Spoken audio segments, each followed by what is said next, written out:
Құран оқыған кезде адам таң қаласыз. Ондай сөз еш жерде ести алмайсыз.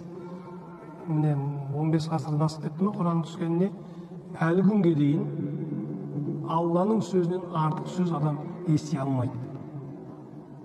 Алланың сөзін оқып, мағынасына ой жүгіртсеңіз таң қаласыз. Мысалы, Алла Тағала Құран-ы Кәрімде ата-аналарды сыйлауға қатысты бізге айтады. Оларға түк деген сөз айтпа дейді. Түк деген, мен өткен сабағымда да айтқанмын, екі әріптен тұратын сөз. Ең кішкентай қарсылық көрсететін сөздің бірі. Сол сөзді айтпаңдар ата-аналарыңызға дейді Алла Тағала айтады. Оларға көркем сөз сөйлеңдер дейді. Оларға мейірім қанаттарын жайыңдар. Олар үшін дұға тілеңдер. Деп Алла Тағала сізбен бізге дейін ойлаңыз, ондай сөзді кім айта алады? Алладан басқа бір артық айтатын бар ма? Әрине жоқ.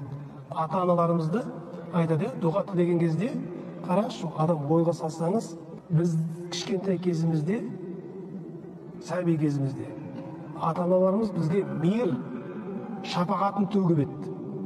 Осы отырған барлығымыздың ата-аналарымыз дүниеге келген кезімізде әкеміз қуанды, о, балалы болдық деп.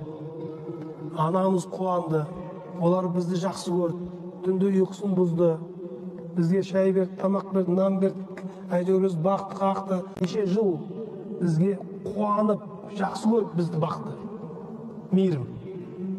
Енді Алла Тағала айтып жатыр, о Алла Тағала сондай мейірімді, бізге берген мейірімін сен, оларға сондай мейіріміңді ата-анама берші деп Алладан сұраңдар дейді.